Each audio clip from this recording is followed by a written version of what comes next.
बिस्मिल्लाहिर्रहमानिर्रहीम। अस्सलाम वालेकुम वरहमतुल्लाहि वबरकातुहू। नाज़रीन, आपके साथ वो मालूमात शेयर करने जा रहा हूँ कि आप एक बार हैरान हो जाएंगे। आप उंगली दांतों में ज़रूर दबा लेंगे। अगर आपको इस मुल्क की ज़रा सी भी फिक्र है तो आपको ये वीडियो पूरी देखनी चाहिए। सबसे पहले आपको बताता हूँ कि जो 3-4 चीज़ें मालूमात सामने आई हैं उनसे क्या पता चलता है कि इलेक्शन एग्जैक्टली कब होंगे। इसी से जुड़ा हुआ है इमरान खान का मुस्तकबिल, कि उन्होंने जेल में रहना है या बाहर आना है। इमरान खान को जेल में क्या नवाज शरीफ की वजह से रखा जा रहा है या असल साजिश कुछ और है, वजह कुछ और है? आपको सबसे पहले ये बात बताता हूं, फिर बाकी खबरों की तरफ आते हैं जो बड़ी अहम है, जिसमें सदर मुमलिकत का किरदार बड़ा अहम है। जो तहरीक इंसाफ के हवाले से ऑर्डर्स हैं, they are almost like shoot to kill, उनके हवाले से भी बात करते हैं कि आज क्या हुआ है। और पाकिस्तान का नारा लगाना भी कि पाकिस्तान जिंदाबाद भी जुर्म बन गया। ये सारी चीजें आपको बाद में बताता हूं। सबसे इंपॉर्टेंट चीज, 3-4 डॉट्स कनेक्ट करके आपको बताता हूं कि इलेक्शन मेरी जो समझ है उसके मुताबिक कब होने जा रहे हैं, क्योंकि किसी को पता नहीं है। इस टाइम आप नून लीग से पूछें, पीपल्स पार्टी से पूछें, तहरीक इंसाफ को तो वैसे ही कुछ पता नहीं है, किसी भी जमात से पूछ लें, केयर टेकर से भी पूछ लें, किसी को नहीं पता इलेक्शन कब होंगे। ना अदालत को पता है, ना मीडिया को पता है। लेकिन मैं डॉट्स कनेक्ट करके आपके सामने मुकदमा रखूंगा, आप भी तस्लीम करने पे मजबूर हो जाएंगे कि जो बात मैं बता रहा हूं वो 100% दुरुस्त है। कुछ चीजें देखते हैं। सबसे पहले पीडीएम से ऐसी कानून साजी करवाई गई कि जो केयर टेकर महज इलेक्शन करवाने आते थे अब वो मामूल के काम भी कर सकेंगे। ये बहुत अहम कानून साजी थी। नंबर 2, नैब के अंदर तब्दीलियां। पहले चेयरमैन नैब ने इस्तीफा दिया तो एक वर्दी वाला आया, अब प्रोसिक्यूटर जनरल नैब और डिप्टी चेयरमैन नैब ने भी इस्तीफा दे दिया है। यहां भी इतलात ये हैं कि आप बावर्दी लोग ही आएंगे, रिटायर्ड हों या हाजिर हों, लेकिन वही लोग आएंगे। ये क्यों किया जा रहा है? जो भी इलेक्शन की बात करेगा शिकंजा उन पे आएगा। लेकिन ये बात सिर्फ मैं नहीं कर रहा, ये बात और लोगों ने भी की है। मैं आपको मजीद कुछ बताने जा रहा हूं। नाजरीन, आज केयर टेकर प्राइम मिनिस्टर अनवारुल्लाह काकड़ ने एक इंटरव्यू दिया है। उनसे सवाल पूछा गया कि क्या आईएमएफ केयर टेकर हुकूमत से डील करेगा? ये तो सिर्फ $3 अरब का मामला है, लेकिन इसके बाद क्या होगा? अब $3 अरब मार्च तक है, ये जरा गौर कर लें। उन्होंने आगे से जवाब दिया कि आईएमएफ की हिस्ट्री देखें तो वो डील करता है, हर किस्म की हुकूमतों से डील करता है। और उन्होंने इशारतन बात की है मिस्र की। आईएमएफ मिस्र को बार बार प्रोग्राम दे चुका है, जबकि वहां एक जनरल सीसी की हुकूमत है। जनरल सीसी जिसने एक इलेक्टेड हुकूमत को गिरा के, तख्ता उलट के, इलेक्टेड प्राइम मिनिस्टर को कत्ल करवा के इक्तदार पे 10 साल से तकरीबन कब्जा किया हुआ है। लेकिन आईएमएफ बार बार उनके साथ डील कर रहा है, बार बार उनको प्रोग्राम दे रहा है, उनकी मैशत को सहारा दे रहा है। अनवारुल्लाह काकड़ साहब ने आसमा जहांगीर साहिबा की जो बेटी हैं मुनीज़े जहांगीर, उनको इंटरव्यू देते हुए कहा है कि आईएमएफ डील करता है हर किस्म की हुकूमतों से। मैं ज्यादा बात नहीं करूंगा, मैं स्पून फीड नहीं करूंगा। यहां से आप ये समझ जाएं कि बहुत लंबी हुकूमत चलाने का इरादा है। एक और खबर राना मुबशर साहब के हवाले से चलवाई गई है। अब उन्होंने कैसे चलाई है, उनके सोर्सेज ज़ाहिर है कि कौन हो सकते हैं, हम समझ सकते हैं। उन्होंने ये कहा है, ये जो SIFC बना है, जिसको बकौल नसीम ज़हरा के ये पाकिस्तान का नया आइन है, वो ये कहते हैं, ये उनका दावा है कि ये सऊदी अरब ने मिलके बनाई है। यानी ये सिर्फ पाकिस्तान की एस्टेब्लिशमेंट का ब्रेन चाइल्ड नहीं है, बल्कि ये सऊदी अरब ने मिलके बनाई है, उनकी मुशावरत से बनी है। नया आइन है तो नए आइन में तो कहीं भी इलेक्शन नहीं होने। काकड़ साहब ने पहले कह दिया कि आईएमएफ तो सबके साथ डील करता है, यानी मार्च के बाद भी आईएमएफ से डीलिंग होगी तो केयर टेकर हुकूमत की होगी। तो फिर मैंने बड़ा गौर किया इन सारी चीजों को कनेक्ट करके। मैं जिस नतीजे पे पहुंचा हूं वो ये है कि पाकिस्तान में कम से कम 2 से 3 साल इलेक्शन नहीं होंगे और ज्यादा से ज्यादा 6 से 9 साल के दरमियान का अरसा हो सकता है जहां इलेक्शन ना हो। इसका कनेक्शन निकालना पड़ेगा अब इमरान खान से। आप मुझसे सवाल करेंगे कि इमरान खान को तो कहा जा रहा है कि मुल्क से चले जाओ तो फिर इलेक्शन लड़ लो, पार्टी तुम्हारी लड़ लेगी, किसी के हवाले कर दो, और ये सारा ये चल जरूर रहा था, हो सकता है अभी भी यही बात चल रही हो।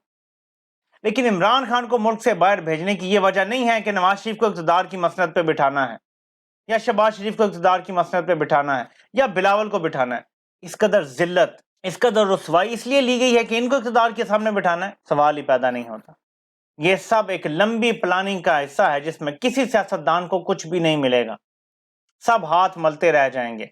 और ये बात इमरान खान को डे वन से पता थी। इमरान खान ने इसीलिए बार बार कोशिश की इलेक्शन करवाने की, इन जमातों को भी समझाते रहे कि जमहूरियत को नुकसान ना पहुंचाओ। बड़ी कोशिश की इमरान खान ने असेंबलियां तोड़ी, तब भी इन जमातों को समझाने की कोशिश की कि अभी तुम लोग पावर में हो, इलेक्शन करवाने के लिए राजी हो जाओ, वरना इस मुल्क से जमहूरियत का बिस्तरा गोल हो जाएगा, यहाँ जंगल का कानून बन जाएगा। और अब लिटरली वही हो गया है। मुझे जाती तौर पे 2 से 3 साल इलेक्शन होते कम अज कम नजर नहीं आ रहे, लेकिन ये मेरी जाती राय है। ये सारे हालात को देख के, वाकयात को देख के हालात बदल सकते हैं, क्योंकि मईशत एक ऐसी चीज है कि अगर वो कंट्रोल ना हुई तो इवेंचुअली सरेंडर करना पड़ेगा मईशत के सामने, फिर इलेक्शन करवाने पड़ेंगे। और वो जो प्लान बी है उस पर काम साथ साथ पैरेलल चल रहा है कि इमरान खान को अकेला करना है, उसकी सारी पार्टी तोड़नी है। वो बाहर भी अगर आ जाता है तो अकेला होगा, लेकिन उसे बाहर भी नहीं आने देना। जब इलेक्शन करवाने हैं तो एक तरफ उसके सारे उम्मीदवार तोड़ लेंगे, जो नए उम्मीदवारों को अगर कोई टिकट देना है तो इमरान खान तो स्क्रूटनी नहीं कर सकेगा, वो कैसे जेल में करेगा स्क्रूटनी, आप मुझे बताएं। किसी को मुलाकात तो करने देते नहीं है ढंग से, साथ बैठे हुए होते हैं। तो इमरान खान जब उम्मीदवार नहीं सिलेक्ट करेगा तो यहाँ पे मैनेज करना बड़ा आसान है। अपने ट्रूजन हॉर्सों को भी टिकट दिलवाए जा सकते हैं, हजार तरीके हो सकते हैं तहरीक इंसाफ को नुकसान पहुंचाने के। तो इस टाइम प्लान बी पे भी अमल हो रहा है, लेकिन प्लान ए यही है कि इलेक्शन नहीं होने और गैर मुअय्यना मुद्दत तक नहीं होने। मैंने आपको रफ एस्टीमेट बता दिया है। और इसी से कनेक्टेड है सदर मुमलिकत का मामला। मीडिया को उन पे छोड़ दिया गया है, मीडियाई टाउटों को उन पे छोड़ दिया गया, बल्कि पूरे पूरे थ्रेड लिखे जा रहे हैं। ये जरा पढ़ें। अबूरी सदर आरिफ अलवी किसी भी वक्त इलेक्शन की तारीख अनाउंस कर सकते हैं। अबूरी सदर ऐसा मुमकिन तौर पर क्यों करने जा रहे हैं, आइए जानते हैं। और क्या अबूरी सदर ऐसा कर भी सकते हैं या नहीं। आज अबूरी सदर आरिफ अलवी, जो कि अपनी मुद्दत मुलाजमत पहले ही पूरी कर चुके हैं, इलेक्शन की तारीख अनाउंस करने पर तुले हुए हैं ताकि मुल्क को एक नए सियासी बहरान में डाला जाए। आज जब मुल्क गुज़श्ता माशी बदहाली से निकलकर बहाली की तरफ गामजन है और इसकी माशी बहाली के लिए फैसला कुन इकदाम किए जा रहे हैं, जिसकी वजह से डॉलर रिकॉर्ड हद तक नीचे आ चुका है, मार्केट में इस्तेहकाम नजर आ रहा है और गैर कानूनी माशी सरगर्मियों के खिलाफ एक्शन पूरे जोर शोर से जारी है। इस इस्तेहकाम के अमल को सबूताज करने के लिए अबूरी सदर अलवी ने बुशरा बीबी की हिदायत पर अमल करते हुए मुल्क में हिजान पैदा करने के लिए ये गैर कानूनी अमल करने का पूरा प्लान बना लिया है। और इलेक्शन की तारीख देने का मकसद सिर्फ मुल्क में दोबारा से सियासी इंतशार और हिजान पैदा करना है। सबसे पहले आपको बता दूं कि पाकिस्तान के आइन में कहीं भी लफ्ज अबूरी सदर नहीं लिखा हुआ।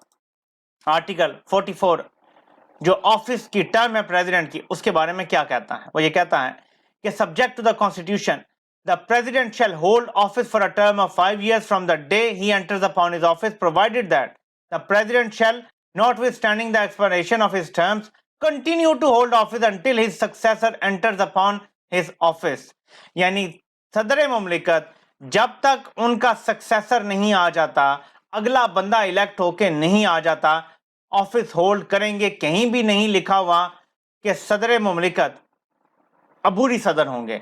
नीचे दोबारा लिखा हुआ है, a person holding office as president shall be eligible for reelection to that office but no person shall hold that office for more than 2 consecutive terms. यानी सदर मुमलिकत अगले सदर के आने तक सदर रहेंगे, लेकिन वो दोबारा उसी टर्म के लिए इलेक्शन भी लड़ सकते हैं, यानी सदर रहते हुए। यानी केयर टेकर सदर का भी आइन में नहीं लिखा हुआ कि जब सदर का इंतखाब ही हो रहा है तो अब थोड़ी देर के लिए केयर टेकर सदर बन जाए, ये भी नहीं लिखा हुआ। लिखा हुआ है कि सदर तब तक सदर रहेंगे जब तक अगला सदर नहीं आ जाता, और लिखा हुआ है कि सदर दोबारा इलेक्शन लड़ सकते हैं सदर का। तो ये अबूरी सदर कहां से आ गया। आरिफ अलवी साहब पूरी पावर के साथ अपनी सीट पर बैठे हुए हैं, वही इख्तियारात हैं उनके जो किसी भी सदर के होते हैं। अब मुझे का खेज बात जरा समझें कि जो केयर टेकर हुकूमत आई है वो कानून साजियां कर रही है, बड़े बड़े फैसले कर रही है जिनका कोई मैंडेट नहीं है। जो सदर सेनेट से वोट ले चुका, चारों असेंबलियों से वोट लेके जीता है, जो इलेक्टेड सदर है, उसके बारे में कह रहे हैं वो अबूरी है और वो फैसले नहीं कर सकता।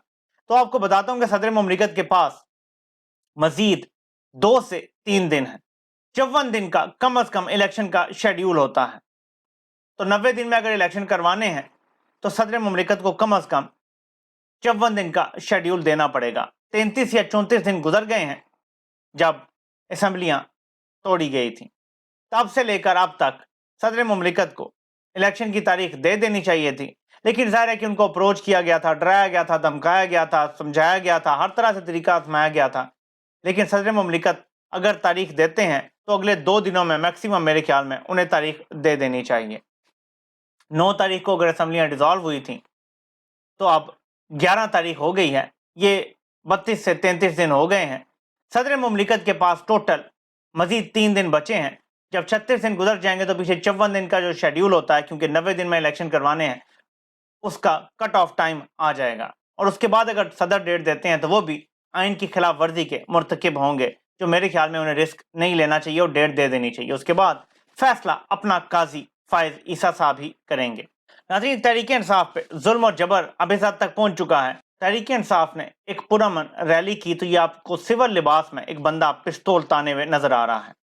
ڈائریکٹ پوائنٹ بلینک شوٹنگ کی گئی ہے تحریک انصاف کے لوگوں پہ، لوگ زخمی بھی ہوئے ہیں اور ان کو اٹھا کے جیلوں میں بھی ڈال دیا گیا ہے۔ بظاہر ایسا لگتا ہے کہ تحریک انصاف کے لیے خاص طور پہ اگر کوئی جھنڈا لے گا یا کوئی سیاسی سرگرمی کرے گا تو شوٹ ایٹ سائٹ کے آرڈر ہیں۔